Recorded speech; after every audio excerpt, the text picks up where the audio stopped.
trap. Welcome to the trap. Welcome to the trap. Welcome to the trap. Welcome to the trap. Welcome to the trap. Let's go. Zen. Trap. Zen. Trap. Zen. Trap. Zen. Trap. Protect. Yo, peace. What's been up in life, man? How you feel like your working out been going? Like you been doing it pretty consistent, or? Yeah, it's been pretty consistent. I try not to miss 3 days. Really 2. I try not to miss 2, but 3 is where I'm at. What about you? How's your knee? It's cool. It's coming along. Traveling is kind of throwing my PT schedule off, so just trying to get focused on doing it on my own. Ain't doing great, but could definitely be doing better, but I'm getting there. What's up? What percentage you feel like you need at? I would say 60. 60? 50, I thought you were higher than that before. I guess I look at it. What's the percentage made up of? Maybe that, because I feel like a while, like maybe a month ago, I feel like you said a different percentage. I feel like you said something higher than 60. Because I had asked you like, oh, are you able to like take off and run? Are you able to jump? Yeah, I'm not. I mean, I'm able to jump, but it don't feel good landing. Yeah. No, I know. I'm just saying. I feel like you said a higher percentage. So I was surprised when you said 60. Yeah, like I can do box jumps up, but doing them down, still need some progress. So I'm just looking at it from a sense of like what I could do to what I can do now, and I would say I'm capable of 60% of what you could do. Yeah. Okay. Yeah. Cool. Random. Is there anything, not that you regret, because I don't really like to ask the regrets thing just because me personally, it ain't too much stuff I necessarily regret. I'm a accept it is what it is type person. Regret's not really going to help me out. Is there anything that you would change, however, done something differently if you could? Like, what's one thing? In my life or with my knee? Your life. Oh, my life. All right, cool. Centered around your knee. Let's see. One thing I could have done differently. For me, if I could go back and do something differently, I think I would have took sports more seriously. And not to say that I didn't take it serious to an extent. I didn't take it as serious as I could have. Yeah. I would have taken sports more seriously, maybe played in college, maybe. I just would have tried more in sports to let sports help me be like a better, well-rounded, two-part kind of athlete type person. I would have been more athletic than I was. And I feel like I was pretty athletic. Okay, I think I got a follow-up question to that, but I'm going to give you my answer first.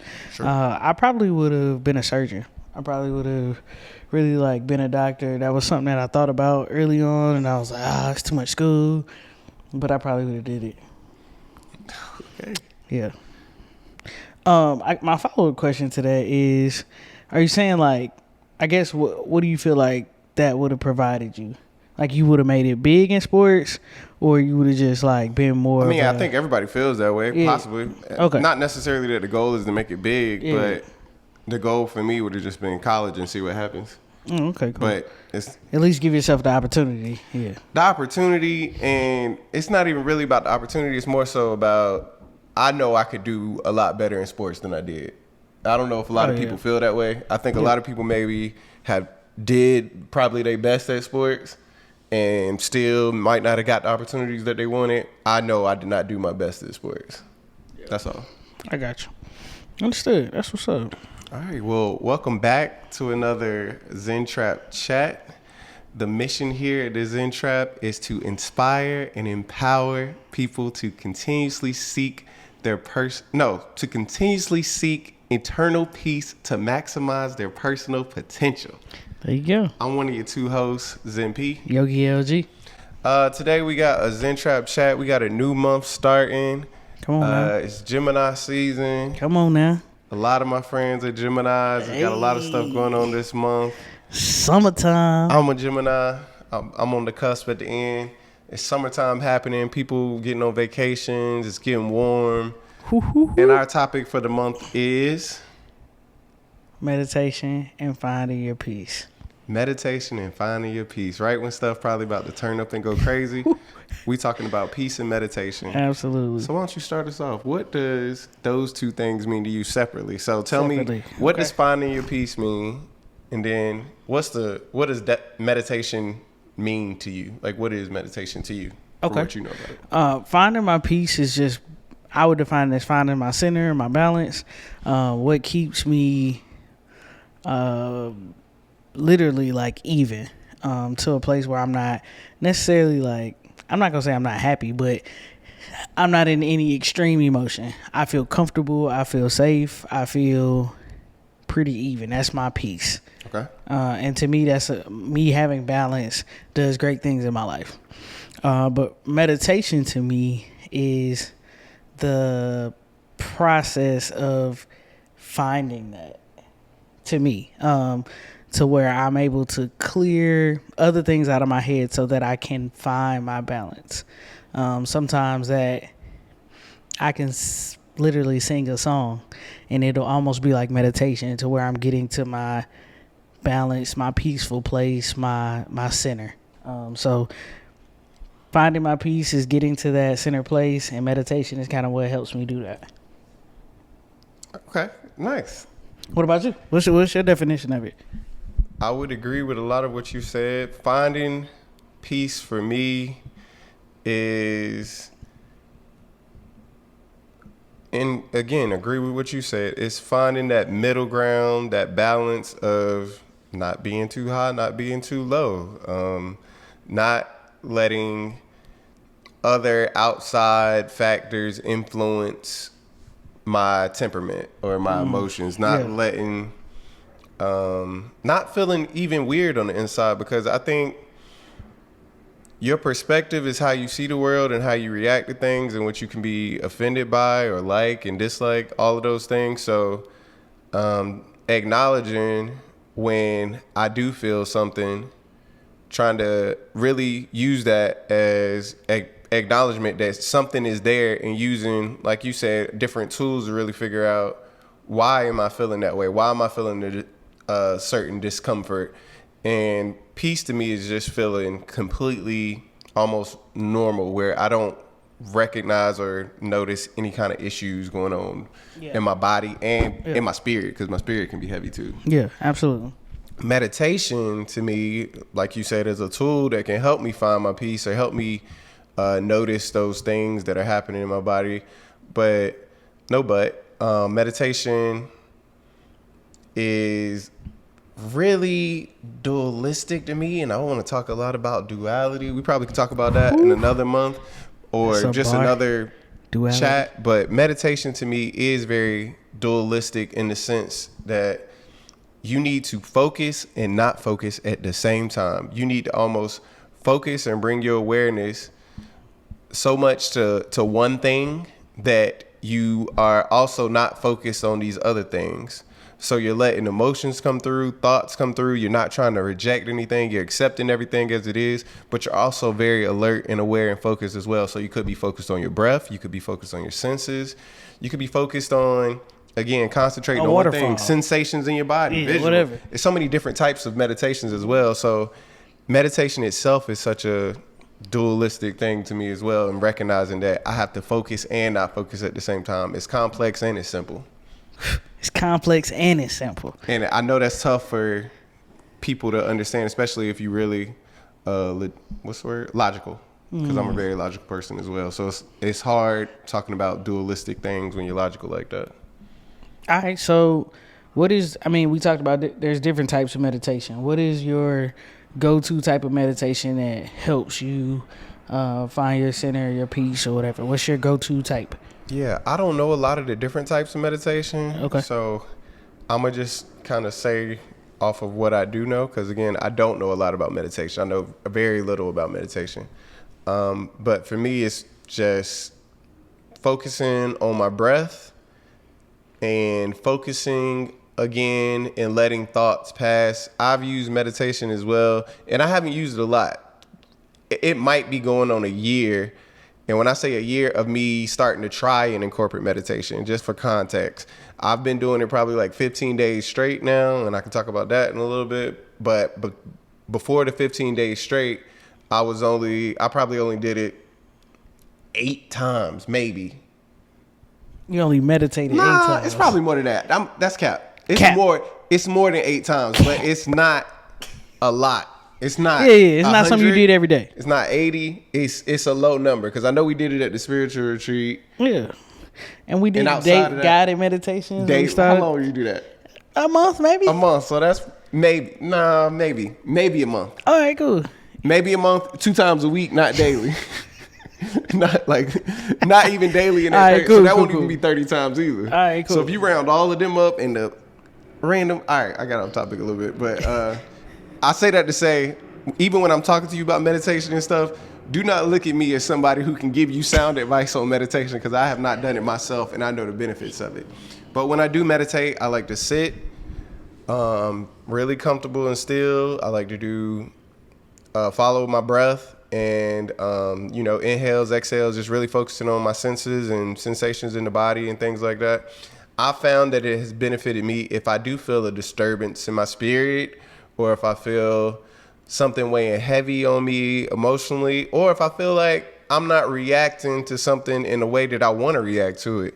I like to use meditation as asking myself, my mind, body, spirit, connection, soul, even include God. I could use it as prayer time to talk to God with my inner voice, to ask the question of, all right, what is bothering you? Why is that bothering you? Just asking myself different internal questions and seeing how my body reacts. Asking myself, what would you like to do differently? How would you like to feel? Why do you feel this way? Just different questions and just seeing what thoughts naturally arise. I don't even know if that answers your question, really. I mean, it told me a lot about how you meditate, so yeah. Okay, cool. What about you? Do you meditate? Give me a full context kind of breakdown like that. Do you meditate? How is meditate? If you do, how has it kind of benefited you, and how do you do it? Okay, cool. Yeah, so I do meditate. It's not as often as I would like to, especially like kind of how he said, knowing the benefits of it. As a person that has experienced the benefits of it, I should do it way more. But I meditate. I at least try to get one in a week. So my number is probably over 100, I would say. Okay, yeah. But when I do meditate, a lot of times it's breath. Like just literally that's something consistent that I can focus on. There are days where I'm like, all right, I can literally start meditating. I feel like I cannot seem to stop my brain. So let's focus on something else. Let's focus on the ceiling fan going around and around and just like focus on that sound and clear my mind and just literally worry about how the ceiling fan is like that sound or that motion or whatever. So there's different, I do switch it up sometimes. I do listen to some meditation sometimes. That's tough for me. So I can understand why some people are like, nah, I need to meditate without a guided thing. Sometimes that can be very tough for me. But it is absolutely benefited my life in a sense of it feels like a shower. That's how it feels. Like, you know how like if you've been on a hike all day, you feel grimy, dirty, come in the house, you like hop in the shower, you got the shower, you're like, whew, I feel clean. Like that's how meditation feels for my soul. And I think that once I do that and once I take, and sometimes I don't make it more than 5-10 minutes in a meditation. I can't imagine what like a 2-hour meditation to do. What's like, the longest you meditated? Ooh, probably 18 minutes. 18. That's a long time. I can't imagine what like a 2-hour meditation would do for me, but I think that it has benefited me in that way where I feel just ready to take on the world. I feel like my thoughts are clear. It allows me just this free space to like, all right, whatever's going on in your life, blank that, start a new canvas. Today is a new day. You can go out and do whatever you want to do. It motivates me. It does so many things on the inside, for sure. It sounds like crack. You need to definitely do this daily. Like, yeah, I mean, agreed. Like, it is something that really, like, when I get done doing it, I'm like, whew, let's go. I think a good natural segue, you said one thing. I love a good guided meditation. I think that's a little lazy in me. I love the relinquishing of control, and it makes it easier for me to focus on something else. Now, again, all guided meditations aren't for me. It depends on the person, just like a music taste almost. Certain guided meditations not for me. with all these benefits, and we may have talked about this before, with all these benefits, why don't you do it daily? I mean, I know that's the natural. That's like saying celery good for you. Why you don't eat it every day? That's not the same thing. It's almost saying like the same thing. If I asked you how wings taste, you probably would have talked about how meditation was right then. You wouldn't probably say the same thing about how celery tastes. Yeah, but as far as like it's good for you though. Like if I ate celery and I found that my body feels refreshed when I eat celery, you would be like, oh, you should eat celery more. And I'm going to be like, yeah, I should, but it don't taste good. So what about meditation don't taste good? All right, so meditation for me is that it is a difficult thing to do. So just like celery doesn't taste great, meditation is hard. All right, I'm going to keep... Yeah. I'm going to... Keep going. 5 you. 5 why me? Well, you know what's next? Why is it difficult? Not even... Yes, why is it difficult? But I'll skip the even why... I think it's the same question. What makes it difficult? What specifically about meditation makes it difficult?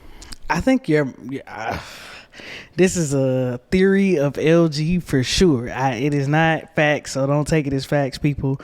But I think your mind is literally programmed to like go against meditation. Like your mind is programmed to think constantly about different things that are happening, taking your surroundings. Your senses are constantly senses are engaged or whatever I'm trying to say. Like they're constantly receiving information. The senses in your body, your neurons, whatever, they're constantly firing. And so your body is almost made to like respond to all those things. Like be a squirrel. Like think about what you're doing next week. Think about what you got to do today. Instead of saying like, I don't want to think about anything. I want to focus on my breathing right now. So I'm literally fighting against what's natural to me to meditate. So that's why I find it difficult, I would say. Okay. And I don't necessarily disagree with you. I'm just thinking, from what I know about meditation, again, which is clearly not a lot, I wouldn't necessarily put it as, and I think a lot of people say what you say, which is you're trying not to think. Well, I'm trying to either focus on one particular thing and stay on focus on that, or... So that's what I'm saying. So it's hard to focus then. On one specific thing, yes. And I wouldn't say it's hard to focus on if I got a paper to write. It's hard to focus on writing a paper. Like, nah, I'm focused on writing this paper. I can do da-da-da. But all of your senses are still being engaged. When I kind of shut down all of that down and say, Lindsay, focus on this waterfall. I can focus on the waterfall for a second, but after a while, nothing's changing. None of my senses are engaged in a different way, and I'm used to that happening. I'm used to even when you read a book, like you see different things. You in your mind, there's more imagery. There's a constant. That waterfall looks exactly the same over and over. Nothing's really changing. I could debate this, but I just don't. It's not necessary, I guess. Okay. So tell me your opinion on it. Like, what is it hard for you to meditate? If it is, what do you find difficult about it? Why don't you do it often or as often? Do you feel like you want to do it more often? Does it benefit you in that way? I want to do it more often. I don't know if my difficulty comes in the form of what you're saying of the focus aspect and including my senses. And I want to be clear when I say that, because even in your waterfall example, to me, just like you said, staring at the waterfall, it's not changing. I can argue it is changing. Like you focusing on it so much, that every drop is different. I can start doing all this stuff, and you talking about your senses not being engaged. I can be like, well, your senses are always still engaged. They're still doing something, and you can focus on those as well while you're doing that. You don't have to block out all of these other things. You can allow all of them to happen and just be. Mm-hmm. And I think that makes that kind of go away. So my struggle with meditation is I don't think I've drawn a connection to the benefits of it. It's as simple as that for me. Like in my mind, I have not put in the benefit of, when I do meditation, I do feel better. My mind feels a lot more clear. All of the benefits I have not associated with this is happening literally because of this. And I think when I can really understand and keep telling myself that this is the benefit from this, I could do it. Because the sitting down and taking the time to do it is not a particular part for me. It's more harder to stay awake than it is to, because if I get too comfortable, of course, you can end up almost falling asleep. And I would have more trouble, I guess, getting too relaxed than getting, I don't know, not getting stimulated. Okay. All right. So I just want to clarify. You feel like you haven't associated the benefits of meditation? I haven't done that in my brain, tied the connection together, because if I did, I would continue to do it. I think with working out, you can see your body change. You can see something physically changing you. With meditation, it's almost a feeling of change. It's just a feeling inside. So it's almost... Yeah, for sure. It's the same as medicine or different things. Or, again, working out, learning a puzzle, different things. You can feel stuff on the inside change, but you can't necessarily see something change. So it's harder to make those connections tie together. Understood. Okay. So I guess moving forward, do you feel like finding peace is an easy thing to do for you? Finding peace is that something you struggle with, or how do you go about finding peace if you don't use meditation? I've never struggled with finding peace that much, because I can be again, this is weird. Whenever we do have the dualistic conversation is going to come, I can be a very detached and focused person at the same time. So I can detach a lot from things that don't give me peace, whether it's inside of a conversation or inside of an environment that doesn't make me feel peace. I can detach from the things that are disturbing my peace per se and just accept them for as they are and focus on what maybe is in the room giving me peace, or something in my head that'll bring me peace, so that I can still be okay. Okay. So what about you? Do you have difficulty finding peace, and if not, or so, like, why? Yeah, I think I honestly don't have trouble. I wouldn't say consistently. There are definitely moments where I struggle to find peace, where I struggle to find, like, all right, I'm extremely unbalanced right now. You need to do something specifically focused on peace. And so those are times where I absolutely meditate and things like that. But in general, on a daily basis, I'm pretty stable. And I think that's part of my personality. I think I kind of do what you said, just focusing on the positive things in my life, focusing on the other things that could just, like, instead of focusing on things that could disturb me, I'm focusing on things that are giving me solace and making me feel good in that moment. So I think I do that very well. Okay. Do you think finding your peace can be toxic in different ways? Like, from a personal perspective, toxic to me or toxic to others? Others. It depends on who around me. I would say it depends, because ultimately, like, you may feel like it's toxic that I'm focused on myself in a moment, where you may want me to be focused on you, and like being like, oh, that energy that's not directed towards helping me in this situation, I don't need it. Okay, cool. You may view that as toxic, but ultimately, me finding my peace is the most important thing to me. So how others view it is on them. Like, that's on you. So I don't think necessarily it could be, it is toxic, but I can see how someone could feel that way about it. Okay. I was thinking of somebody setting a whole lot of boundaries now. Maybe they're not as close as they could be with their friends or something, or somebody using detachment. So now they're coming across as not unempathetic, or someone doing different fasting things, so they aren't having certain experiences and are secluded a lot more, and not being able to get the other side of it, which is connection from human beings, connection from your friends and loved ones, or connection to whatever that thing is. Yeah, understood. So do you feel like it can be toxic? Yeah, I think it just, again, depends. I think it depends on how you're using it and what your beliefs are and stuff. So, for example, I think if you're using your piece to turn into being judgmental for how other people should be doing something, that could be toxic. So you take your boundaries and think they need to be applied for everybody else. I think that can come across as toxic. Or if you are using your piece to almost not have compassion for other people who may not have peace or may have trouble with something, I think you can, that can be toxic energy. Like, you almost are feeling like you're elitist because you're so positive or something. So I think that can come across as toxic. Yeah, that for sure. If you feeling like, oh, I'm so much more peaceful than you, that can be toxic for sure.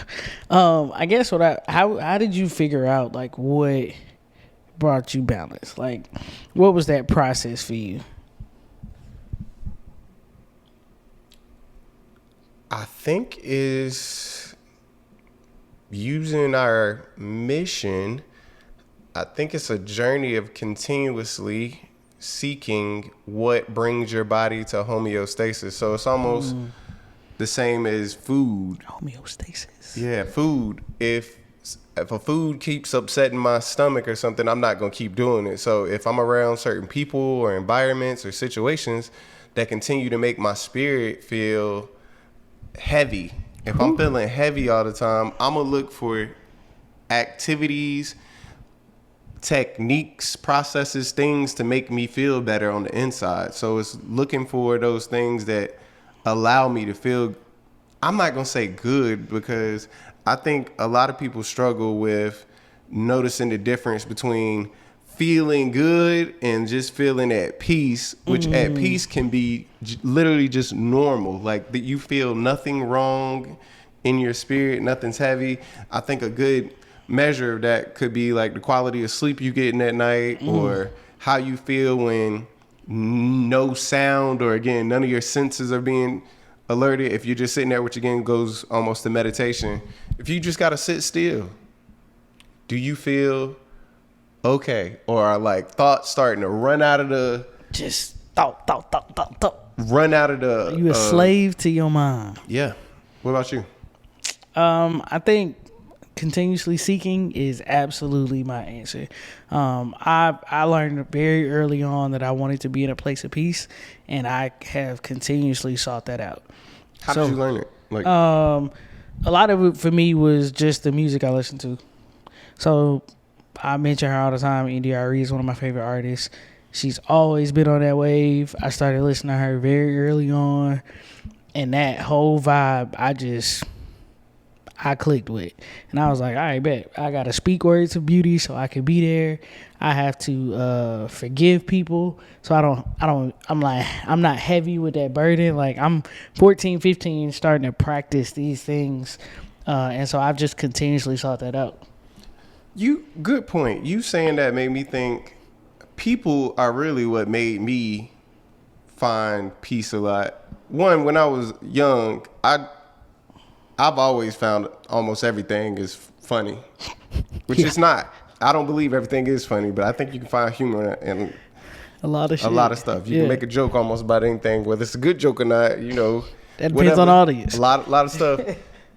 Seeing people stressed out made me not want to be stressed out. Seeing people upset, fussing, cussing, looked like a lot of energy. So I can almost say, I don't want to use the word lazy because I'm not lazy.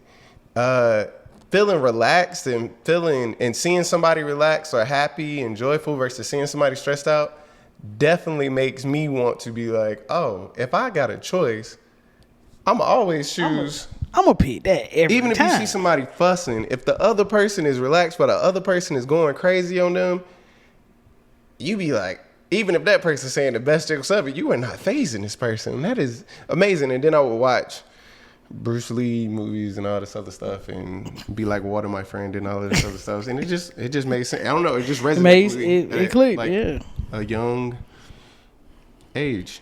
Absolutely. Yeah. I mean, if it makes sense to you, certain things jive with you, you gonna practice that. So it ain't easy for everybody. And I ain't gonna say it was necessarily easy for me, but it was a continuous effort to make sure that I sought out, like, I want to be I want to feel good. I don't want to be stressed out. I want to feel like, I guess like you said, I want to be at my homeostasis. Yeah, on top of that, why do you feel like we aren't taught stuff like that in school? I don't feel like, and maybe they are like now. Emotional stuff? Yeah, how to regulate your emotions, especially at a young age. I don't feel like we are taught how to use your words, how to calm down, how to relax. I don't think that's a school thing. I don't think that's school's purpose. My opinion. I think that's a at-home learning type thing. Your parents should be teaching you that. Why? I feel like that's a very human thing that people should know. I think if anything, that's one of the most important things you should know going out in the world. I don't feel like school is to become a good human. I feel like school is to educate you on things that we utilize as humans to assimilate into this world. School is I agree with you how it's set up. I'm saying, okay, why do you think it's not set up? Because I think it should be set up at home. That's my opinion. Like, I think your emotional maturity and your learning to deal with difficult things from an emotional standpoint is a at-home type learning. Yeah, you saying the same thing 3 times. Why do you feel like it should be learned at home? Because it is. I just don't feel like that's the purpose of school. Like, that is not the. Yeah, I know that's not the defined purpose of school. Okay, so let me break this down. I guess there are two places mainly where I feel like as a young child you learn things. That's school and home. That's it. Like, or I would even say school and outside of school. So that is one of those things that is outside of school to me. That's what I'm saying. Not necessarily at home, but yes. Outside of school. So I'm repeating what you're saying. That is how it is currently set up. Mm-hmm. You agree that it should be set up with it that way. Mm-hmm. Why do you feel that way? Why do I feel like that? Why do you feel like it shouldn't be in school? I know that it's not in school. I know that's how it's currently set up. Why do you feel like we shouldn't learn that in school? Why do you feel like your parents should be in charge of teaching you that? Especially, let's say your parents are not emotionally mature as well. They have emotional intelligence issues as well. Mm-hmm. Why do you feel like emotional regulation should not be taught in school? Because that's not what teachers do.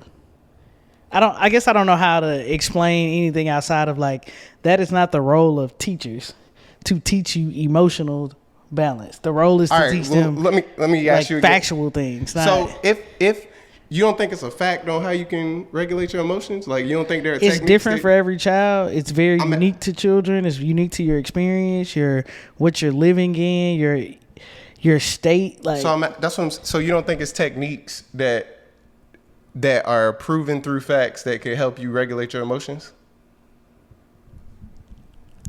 I'm not saying that. Okay. I'm saying teachers shouldn't have to teach you those things.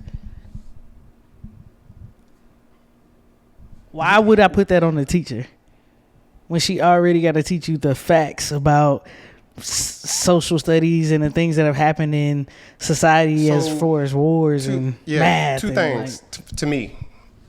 One, I guess what physical and sex education and stuff, you wouldn't put that in the same realm that could be with emotional intelligence? No. Why? Those are facts about, like, anatomy and biology. Your emotions and feelings aren't anatomy? No, they are not actual anatomy. No. Okay. Tell me why you feel like it should be. Why it should be taught in school. Everybody has emotional, some emotional instability. Everybody is going to feel probably grief for the most part. Of course, there are people who are, whatever that word is for serial killers. I don't know, the people that don't have any empathy whatsoever because of something in their brain. Yeah, something like that. Everybody feels happy, sad, most of those feelings. I think going through those feelings and teaching people different techniques, whether they choose to use them or not, just like in school, all the facts and stuff that you were taught, and again, not all the facts are even real facts, all the stuff that you were taught is not necessarily useful in life for you to thrive and be a good person and be able to manage your day and stuff. So I think you being able to learn those things could benefit you more greatly than learning a history lesson about whatever. Yeah, to me, that is not the purpose of school. The purpose of school is not to make you a good human. I know that. I'm saying, why you wouldn't want a school to make you, that would help help you quote unquote I wouldn't call it be a good human, but teach you techniques that would help you be better focused, eat healthy, do things that are good for your body, spirit, mind connection? That's what I'm saying. You wouldn't want a school that had a purpose like that. If there was a school that was created to do those things, yes. But that's the question, Lindsay. That's what I don't understand. Okay. I don't understand how you say yes to that, because that's the question I'm asking. I guess you saying how things are. I'm again, the question is hypothetical. Clearly, I don't know if there is a school like that. Right. To me, that is too much of an undertaking to add on additionally to a teacher's role. To say, like, I should be responsible for helping these children understand how to manage their emotions in a classroom. What if it's one class? That's what it's one. It's not. Okay. Maybe I'm confused at how you thinking about it. You're thinking like every teacher needs to be teaching this thing, and I'm thinking like it's just like PE or something. It's a class where you go to, and the class is telling you about different things, and like, oh, these are different anxiety techniques. These are different stress relief techniques. This is how you could meditate. If there was a school like that, that would be great. That's my answer. Okay. All right. Any other questions following that? Not really. I don't really understand with the two answers you gave, but I, of course, accept them. I guess your question originally was like, why do you think that's not taught in school? And my answer to that is that that's a very fluid thing that is very everybody doesn't want their child to learn the same way in those type of aspects. Like, they don't want them to manage the same. That is something like your parents help you, guide you through. Like, there's too many different techniques and applications of emotional intelligence to narrow to like, hey, we're going to teach this to your children about how they should do it. And so I think that's just something that's specifically is too volatile to put into a classroom type setting. That's why I think we're not taught it in school. Okay. But if there was a school, you would like that? If it aligned with how I felt like you should manage your emotions, yes, that would be great. But I also would have to understand, like, what are you actually teaching them? Just like some parents teach their kids to hit back. Some parents teach their kids to tell the teacher. We don't decide in school which way we're going to tell you to do it. We're going to let your parents manage that because your parents probably feel differently about it. That example is not one that relates to me, because if we were talking about those two things, whether like you should fight somebody or not, to me, the example would be, should there be self-defense classes or fighting classes versus should you know what to do in this situation type of classes? That to me, that would be the example of the same thing to me versus saying, oh, if somebody hit you, hit them back. Like, those two are two different things to me. Or you think they're the same? I don't quite understand what you're saying. So if you say the concept of I'm teaching the child whether if somebody hits you, you need to hit them back, I wouldn't say that's the same thing as saying I'm going to take you to a self-defense class where people teach you different situations on not getting kidnapped or how to protect yourself. So those are two different things to me. So if you're trying to compare that to teaching somebody like anxiety techniques. I'm not bringing up like self-defense classes. I'm saying those type of things that are like people can feel very differently about them. We don't choose to put that in school because people tend to raise their children different ways. And so emotional balance is the same thing. I think maybe we are, I don't understand what you are putting that would be taught in this like emotional intelligence class, where I'm talking about like anxiety techniques on how to calm yourself down, or how to recognize when you like something, like how to recognize that, oh, I really enjoy that, or talking about things like that. Like, that's kind of what I'm talking about in the class, and I don't understand like all these other techniques or that you're saying that could be similar as somebody almost teaching like sex ed or something, where people would be like, oh, I don't want you teaching that to my child because I don't believe in that? I think anxiety techniques and how you manage your emotions in general is very different based on the person. And so I think people teach it differently based on like how their children are and the circumstances they're going through. So you could tell my child like, hey, I want you to start counting to 10. And they go home and they start counting to 10 and their parents like, what are you doing? Why are they telling you to do that? That's stupid. I don't want them telling you that. That happens that's a regardless thing. What I'm saying is those type of things are, would I imagine putting that in some type of curriculum is asking for a surplus of people like, don't teach my kid that. So yes, that does happen. People say that about race theory and all, like yes, that happens. What I'm saying is something that dependent on personality is something I don't see you setting a curriculum for. Why is the anxiety techniques and stuff like that so dependent on personality? Because people experience it differently, and it's based off what they go through and how they're triggered. Me teaching you that technique is based off that? I don't. You receiving that technique is you're going to receive that differently based off what you're going through and what you've been through. My personal opinion. Versus math is one way, you receive it this way no matter what. That's not true. There's plenty of people that hate math. They receive it as, I don't like the way 2 plus 2 is 2 plus 2. The answer is still the same. Yeah, that's what I'm saying. But how you receive it is different still, just like you said. What I mean by receiving is you can teach it like this is a fact. There's no like, oh, this may work for you or this may not work for you. For Jimmy, it's going to be different. When he do 2 plus 2, it's going to look like this versus when she do 2 plus 2, it's going to look like that. It's not that much vagueness in school subject matters. This is an atom. It is. This is what an atom is made of. That like how you listen to it, yes, can be differently because we're all different. What I'm saying is how you receive it and apply those things is consistent when you're talking about factual things. How I manage my anxiety is going to be different now versus tomorrow versus if I've been kidnapped versus if I've molested at home. It's a surplus of things. So I just feel that's not something that you can base the curriculum off of. It's something that you are taught at home, and parents may feel differently about how they want their children to do that. All right. This has been another Zen Trap Chat. I'm one of your 2 hosts, Yogi LG. Zen P. You can't do nothing else. Protect your peace. And protect your energy. It's the Zen Trap. We out.